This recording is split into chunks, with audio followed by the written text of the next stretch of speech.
Hello friends, welcome to Export Import Learning Channel.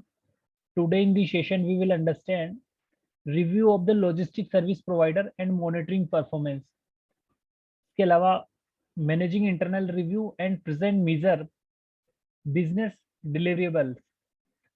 So guys start करते हैं session को.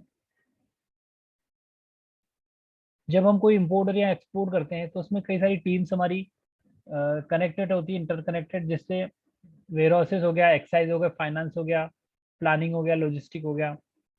ठीक है, तो यहाँ पे जो लॉजिस्टिक टीम है वो आपके लॉजिस्टिक सर्विस प्रोवाइडर को देखती है, जिसमें लॉजिस्टिक सर्विस प्रोवाइडर जो होते हैं उनकी परफॉर्मेंस को रिव्यू किया जाता है, मॉनिटर किया जाता है उनके बेसिस पे. फॉर एग्जांपल, जैसे हम एक्सपोर्ट कर रहे हैं तो एक्सपोर्ट के केस में क्या होगा, हमें फैक्ट्री में एम्प्टी कंटेनर की रिक्वायरमेंट होगी तो हम अपने एजेंट को बोलेंगे कि हमें इस कंट्री के लिए इतने कंटेनर चाहिए, और जो प्लानिंग होगी वो शेयर करेंगे.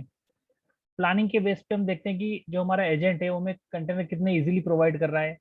जैसे हमने हमारा जो फैक्ट्री स्टफिंग टाइम है वो 10 बजे था और कंटेनर 12 बजे आ रहा है, तो उससे हमारे टाइम, कंपनी का जो टाइम है वो वेस्ट हो रहा है.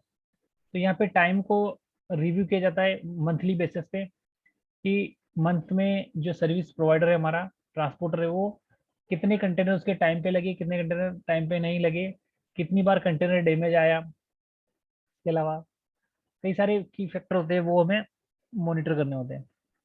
ठीक है, इसमें पूरी परफॉर्मेंस मॉनिटर की जाती है. जो रूल्स एंड रेगुलेशन होते हैं कंपनी के वो भी फॉलो किए जाते हैं. जैसे फैक्ट्री के अंदर जो ड्राइवर होगा उसका शूज पहनना होंगे, सेफ्टी शूज, एंड कैप लगानी होगी. तो रूल्स एंड रेगुलेशन में परफॉर्मेंस, ड्राइवर बिहेवियर और कई सारी की फैक्टर होते हैं जो कि transporter and CHA agent, freight forwarder की परफॉर्मेंस को मॉनिटर करते हैं. ठीक है, तो बेसिस यही रह सकता है कि आप डेली वाइज, मंथली में, जैसे हमने 300 कंटेनर है. ठीक है, तो 300 कंटेनर की जो लोकेशन हमने 100 कंटेनर तीन सर्विस प्रोवाइडर में डिवाइड कर दी.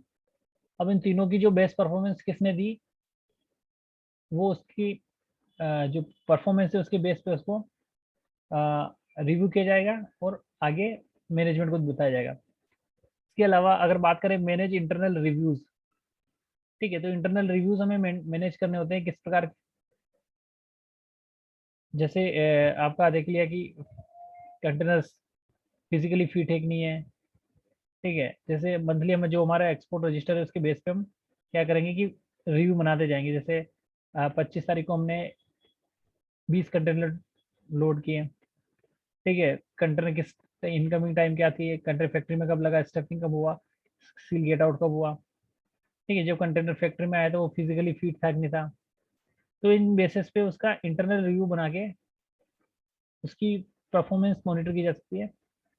प्रेजेंट मेजर बिजनेस डेरिवेबल्स, इसमें है कि आपका ये जो आप की फैक्टर्स आप एनालिसिस कर रहे हो अपने सर्विस के, सर्विस प्रोवाइडर के, इससे जो बेस्ट सर्विस प्रोवाइडर है वो आपके कंपनी के लिए कितना बेनिफिट हो सकता है, ये चीज़ में मॉनिटर करनी होती है. तो सेम आप अगर बात करो इंपोर्ट के केस में भी ऐसा ही होगा.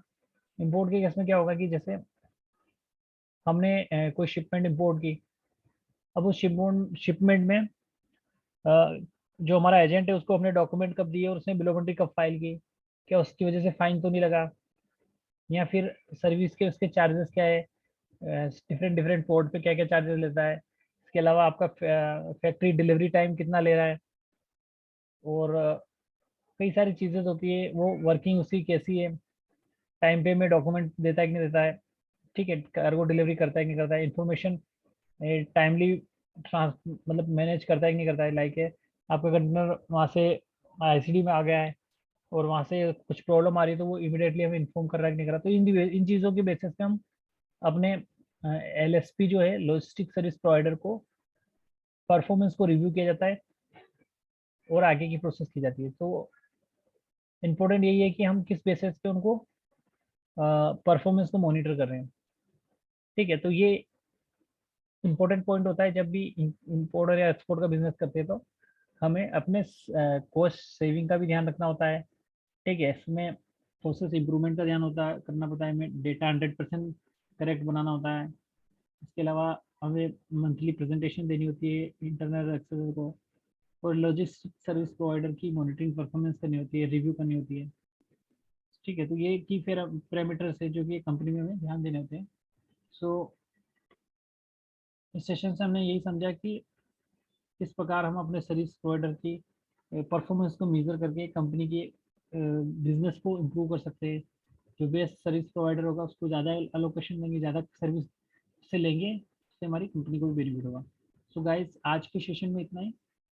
Thank you for watching the session, have a nice day.